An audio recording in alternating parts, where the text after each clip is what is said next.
안녕하십니까. 기름평TV 15번째 방송을 시작하겠습니다. 이제까지 불법과 음란과 싸운 이야기를 했는데 오늘은 의심과 싸운 이야기를 하도록 하겠습니다. 그 당시 저에게 있었던 가장 큰 문제는 성경에 대한 의심입니다. 하나님의 살아계심도 믿고 영혼이 있는 걸 믿지만 성경 말씀이 믿어지지 않았습니다. 성경 말씀을 읽으면 곧바로 의심이 마음에 떠올랐습니다.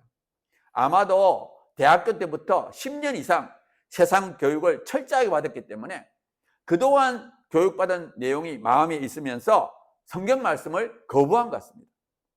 그 의심 중에도 특별히 예수님의 피가 우리의 죄를 사한다는 것이 믿어지지 않았습니다. 그렇게 된 특별한 이유가 있습니다. 제가 간디 자서전이라는 책을 읽었는데 그 중간에 나는 왜 기독교인이 안 되었는가라는 내용이 있었습니다. 간디가 영국에서 유학생활을 했는데 주위에 기독교인 친구들이 있었고 그들이 착하고 좋았다고 합니다.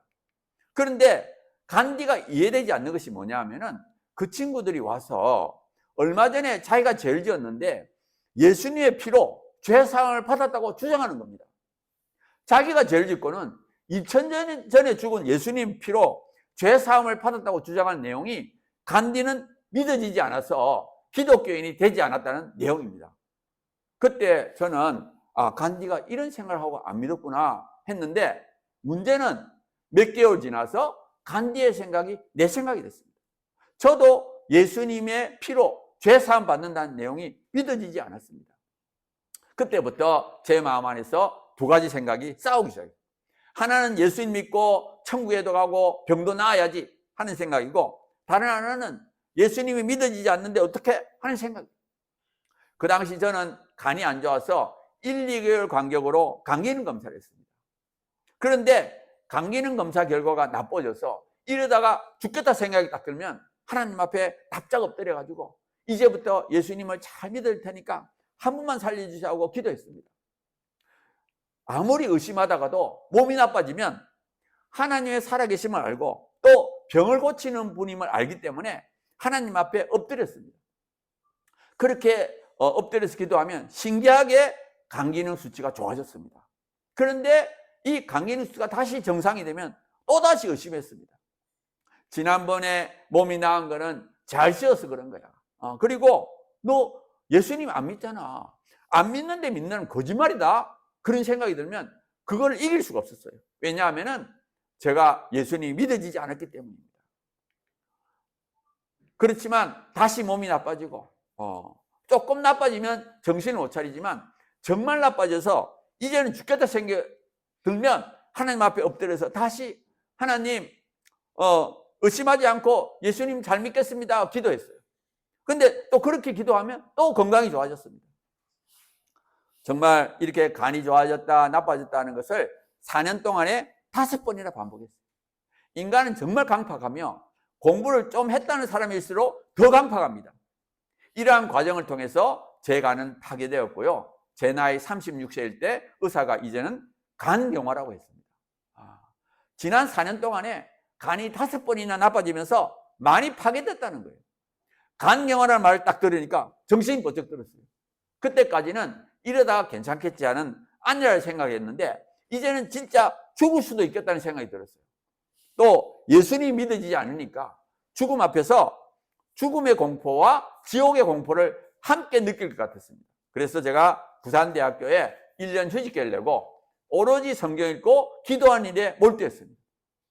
물론 몸을 건강하게 해달라는 기도도 했지만 예수님이 믿어지게 해달라고 간절하게 기도했습니다.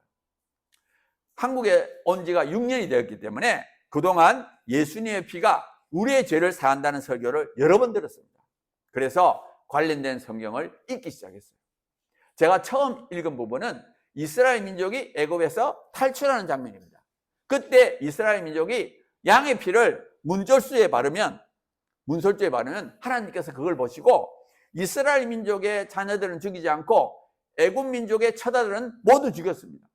근데 제가 그걸 읽으면서 어떤 생각이 드는가 하면 양의 피 자체가 혈육이 있는 것이 아니라 하나님께서 하라는 대로 양의 피를 바르면 하나님께서 그걸 보시고 그 집안에 있는 사람을 살렸구나. 그런 생각이 들어요. 그리고 그 다음에 읽은 것은 레위기에 있는 구약의 제사제도입니다. 죄 지은 사람이 짐승을 끌고 와서 짐승의 머리에 안수하고 제사장이 짐승의 피로 하나님께서 말씀하신 대로 하면 그 사람의 죄가 사함을 받는다는 내용이에요.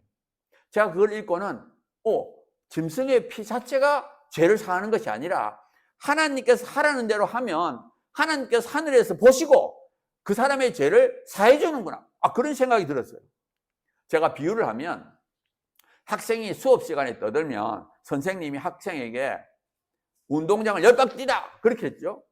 그러면 학생이 10바퀴를 운동장을 뛰는 동안에 학생의 죄가 어깨에 있다가 떨어져 나가는 것이 아니라 학생이 10바퀴 뛰라는 선생님 말씀대로 하면 선생님이 학생의 죄가 없다고 간주를 해주는 겁니다. 마찬가지로 우리가 예수님 믿을 때 예수님의 피로 말미암아 하나님께서 우리의 죄가 사해졌다고 간주해 주심을 알게 되었습니다.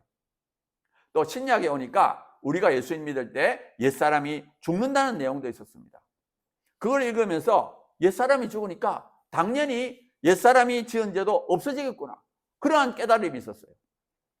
이렇게 성경을 읽으면서 예수님의 피가 우리의 죄를 사한다는 내용이 조금씩 이해되기 시작했어요. 공부를 좀 했다는 사람은 이해되지 않으면 잘 믿지 못하는 문제가 있습니다. 아무튼 하나님께서 제 마음을 열어서 조금씩 이해되도록 해주셨어요. 이렇게 기도하고 성경 읽기를 한 3개월 정도 했을 때 어느 날 새벽 4시 반에 잠이 깼습니다. 그리고 누워서 지난 날을 회상했습니다. 젊은 날 허무주의에 빠져서 방황하다가 29살 때 영의 끈을 뜨고 또 30살 때 기도하면서 교수가 되고 하나님 믿고 또 한국 와서는 오자마자 죄를 짓고 몸이 아프고 그 지난 과정을 쭉 회상했습니다. 그때 제 마음에 두 가지 생각이 떠올랐어요. 하나는 뭐냐? 성경을 읽다가 제일 먼저 감동받은 부분이 예수님이 죽는 장면이었구나. 그것이 하나고요. 두 번째는 지난 4년 동안에 5번이나 예수님을 믿겠다 하면 몸이 좋아지고 예수님을 의심하며 몸이 나빠지는 그 두 가지가 딱 생각났어요. 그때 무슨 생각이 드는가 하면 하나님께서 내가 예수님 믿는 걸 원하는구나. 하나님께서 내보고 예수님 믿으라고 하는데 내가 어찌 감히 거부할 수 있겠느냐. 그 생각이 들었어요. 그래서 제가 다른 방에 가서 이제부터 예수님 믿겠습니다 하고 짧게 기도했습니다. 근데 참 신기한 거는 그날 이후로 의심이 떠오르지 않는 거예요. 우리가 의심하고 싶어서 하는 것이 아니잖아요. 가만히 누워 있으면 저절로 의심이 떠올랐는데 그날 이후로 의심이 생기지 않았습니다. 그리고 제 마음 안에서의 영적 전쟁이 끝난 겁니다. 그때부터 구원의 확신이 생기고 예수님을 전하고 싶은 생각이 들었습니다. 오늘 방송은 여기까지 하겠습니다. 감사합니다. 구독과 좋아요 부탁드립니다. 고맙습니다.